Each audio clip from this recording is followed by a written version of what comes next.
Good afternoon. Are you able to hear me? It's working? Good afternoon. We are here at the County Office of Emergency Services to provide an update on Tropical Storm Hilary and how we're preparing to respond as a region. I want to make sure that I emphasize that the safety of everyone in our region is our top priority, and as we prepare for this unprecedented weather event, we want to make sure that we're all working together. All of you know my name is Nora Vargas. I'm the chair of the San Diego County Board of Supervisors, and I'm joined by my colleagues today to make sure we all give you an update. But if anything, what I want to make sure everybody remembers from today is that we have to make sure that we ask all San Diegans to please stay home, stay informed, and please stay safe. This is an unusual and strong storm event with heavy rains and strong winds expected to cause flooding and damage expected across the region, particularly in our mountains and deserts. I ask everyone to go ahead and go to alertsandiego.org so that you can get timely information as things are happening in our community.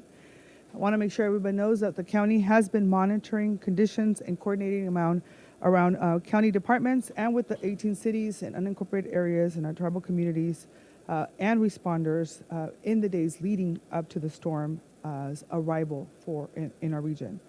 We've increased staff across the county emergency response teams. We've coordinated with partners to provide sandbags and make sure that our roads and storm drains are clear. Last night, the County of San Diego proclaimed a local emergency in anticipation that resources and assistance from the state and the federal government are going to be needed as a result of the storm. I want to thank Governor Newsom for proclaiming the state of emergency yesterday for much of the Southern California to support the recovery and response efforts in the region. Our Emergency Operations Center was fully staffed and will continue to be fully staffed since yesterday, and we will continue to do that. We've also increased our inclement weather program capacity to shelter those in the county's unincorporated areas and those who are experiencing homelessness. It's important to emphasize that if you know of someone who is experiencing homelessness or is in need of a bed, to please contact 211. It will be available 24 hours to ensure that everybody stays dry and safe. Our county outreach teams last week advised people that they were contacting them through the storms to make sure that they knew what their options were, and so we're going to continue to do that work. On Friday, information on how to access the inclement weather program was disseminated by those teams and throughout the Sheriff's Homeless Assistant Resources Team and throughout county social media. We also are communicating with the cities who provide shelter in the various areas. As we continue to share information with the media and the public to encourage you to be informed, please stay out of harm's way and be prepared for you so that you and your families can stay safe. To be clear, what you are seeing is a coordinated effort so that all of county, state, and local cities and the federal services are on alert and ready to respond as we need it. Today, we brought together the National Weather Service, the Office of Emergency Services, Sheriff's Office, the Department of Public Works, and San Diego Gas and Electric together to inform our responses to this event. I want to encourage everyone to please continue to follow our guidance with important safety updates and continue to stay on top of this situation, and we'll make information public as soon as we have it. We will be available for questions at the end, but first I just want to share que en español. So que es muy importante para todos nosotros que las comunidades estén conscientes que estamos aquí en la oficina de emergencias del condado para actualizar a todas las personas sobre las tormentas tropical Hilary. Y como nos estamos preparando y respondiendo como región, la seguridad de todos en nuestra región es nuestra prioridad. Es sumamente importante que se queden en casa, que estén seguros y que estén informados. Este es un evento de una tormenta muy fuerte, con fuertes lluvias y fuertes vientos que se espera que cause inundaciones y daños en toda la región, particularmente en nuestras montañas y desiertos. Así que le pedimos por favor a todos los residentes del condado de San Diego que monitoreen las condiciones, ya que es lo que estamos haciendo nosotros también, pero que se queden en sus casas por favor. Estamos coordinando entre los diferentes departamentos del condado con las ciudades y con los primeros respondentes de los días previos a la llegada de la tormenta para preparar a la región. Hemos aumentado el personal de los equipos de respuesta de emergencia del condado y estamos coordinando con nuestros aliados para poder proporcionar bolsas de arena y nos hemos asegurado que nuestras carreteras y desagües pluviales estén despejados. Ayer en la noche proclamamos una emergencia local. ¿Qué significa eso? Significa que se puede facilitar recursos y asistencia del gobierno estatal, federal y local para poder atender las necesidades de lo que vaya a poder pasar con esa tormenta. También agradecemos al gobernador Newsom porque ayer proclamó un estado de emergencia por gran parte del sur del estado, en California, y por apoyar no solamente con una respuesta, pero con los esfuerzos de recuperación. Hemos aumentado la capacidad de nuestro programa de clima incremental para albergue, para aquellas personas que no tengan dónde vivir, sus casas, ¿verdad? Es importante que puedan marcar al 211, va a estar accesible eso por 24 horas por los siguientes cuantos días para que las personas tengan la oportunidad de estar en un lugar seguro y que no tengan alguna percance. La semana pasada, los equipos de extensión del condado aconsejaron a las personas que estaban que en estas comunidades que no tienen albergue, que se prepararan para la tormenta, y hemos estado trabajando con ellos y con las comunidades en las diferentes ciudades de la región para que la gente esté informada sobre esto. El viernes, la información sobre cómo ascender al programa de inclemencia del tiempo fue difundida para estos equipos y a través del equipo de recursos de asistencia para personas sin hogar y con el programa que tiene el Sheriff Department para poder ayudarnos. También estamos comunicándonos con las ciudades que brindan albergue en las diferentes áreas. Y vamos a seguir continuando compartiendo información con todos los medios de comunicación y el público para mantenernos a todos informados. Seguimos este esfuerzo coordinado para que todos los servicios del condado, los servicios de la región estatal y federal estén alertos y listos para responder. Con eso lo voy a ahora invitar a Alex Tador, the warning coordinator. I'm going to ask Alex Tardy, the warning coordination meteorologist with the National Weather Service, for an update on what to expect in the storm for the next couple of days. Thank you. Good afternoon, everyone. Alex Tardy, meteorologist with National Oceanic Atmospheric Administration. We're based out of Rancho Bernardo, where we are 24/7 as the National Weather Service. So during this event with Tropical Cyclone Hilary, we've been monitoring it for the past week. At one time, it was a Category 4 level hurricane, which is major. It has since weakened into a tropical storm, but it already gathered its strength, its moisture, and its rain and wind, and that's coming our way. We expect landfall through San Diego County this afternoon between 2 and 6 o'clock, and that's when we expect our biggest impact from high winds, from heavy rainfall, and from the major swell that's moving up along the coast. Now, different parts of the county will have different impacts. We've already seen 3 or 4 inches of rain in Mount Laguna, for example. They're going to triple that.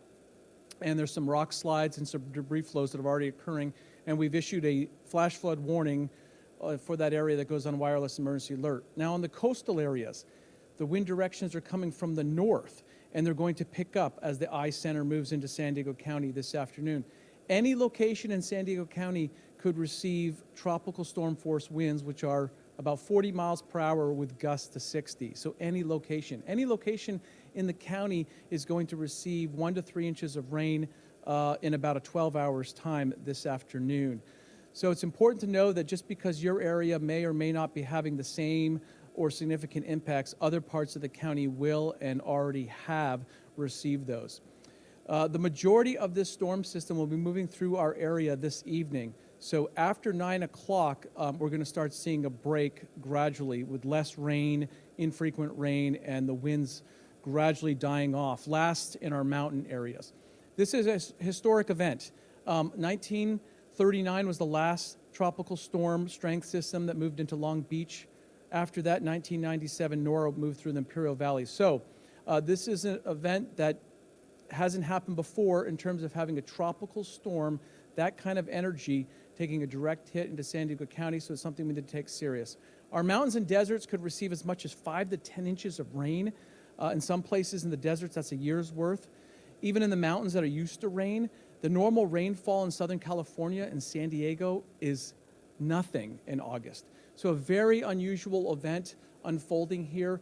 We've got to stay in place, stay at our home. Good day to watch the TV, watch the radar over the next several hours because it is coming and the forecast is on track.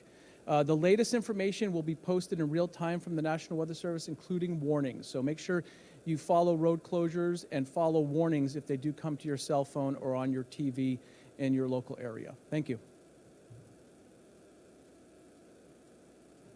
Good afternoon, everyone. Kelly Martinez, Sheriff, San Diego County.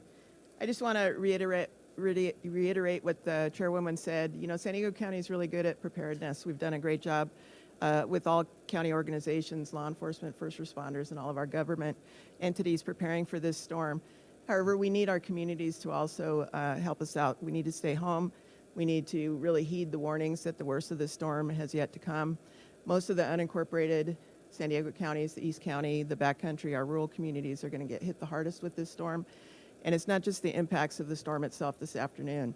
We need to really think about tomorrow after the storm's through and getting across our roadways that might have some flooding, some significant debris. So be cognizant of that, be cautious, and if you can stay home at all today, you should. Thank you. And next I'd like to have CAL FIRE Chief Mel, I'm going to mispronounce his name, Mel Nivrich. Good afternoon, everyone. Thank you all for joining us today. And it's been a crazy week, as you all could imagine. We started the week chasing fires down in the southeast portion of the county in the community of Potrero. Immediately had to make a hard pivot to the right to go and start preparing for the effects of the storm. But rest assured, your San Diego County fire agencies are well prepared and up to the challenge. Across the county, all of your fire stations and fire departments are fully staffed, and many have augmented their staffing and resource capability to provide additional surge capacity for this storm. Amongst a coordinated effort with Cal OES, we have 6 water rescues strategically placed throughout the county, 10 additional strike teams in the county, as well as numerous command and general staff throughout the command centers to help organize emergency response.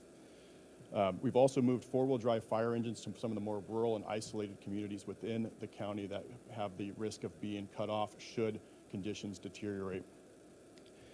So far, we've been very glad to see that the public has been heeding the warning and paying attention, being proactive and taking the matters into their hands. We've given out 36,000 sandbags out of San Diego County fire station locations in the last 48 hours, and there's more available to them currently. For exact locations with specific addresses, you can go to readysandiego.org. And with that, I would like to turn this over to Derek Gaddy, for the Public Works Assistant Director. Good afternoon. Your health and safety are the top priority of our Public Works field crews who have been out in the community for days preparing for the impact of the storm. We are closely monitoring its path through our weather center, and our dedicated team has been coordinating efforts around the clock to ensure safe roads and public spaces throughout unincorporated area. Before Hilary arrived, our crews cleaned roadways and storm drains of debris and posted road closure signs at known flooding spots. Our equipment and teams are ready to respond quickly as conditions change, and our county road stations are supplying the fire stations with free sand and sandbags to help protect your property. Please stay at home if you can. This helps our roadways keeps our roadways clear for emergency responses. If you have to go out, look for closure signs and do not enter flooded areas on foot or in your car, since you can't tell how deep the water is. Please use alternate routes to ensure your safety where you can. We continue to update our social media pages with road closures and other important information. For Facebook and Twitter, see SD County DPW, all one word, and there'll be more information posted there. Again, as you heard from some of the other speakers, you would certainly want to also register for alertsandiego.org and download the SD Emergency mobile app to stay informed. Thanks and be safe. I'd like to introduce Carolyn Nguyen, the Chief Executive Officer of San Diego Gas and Electric.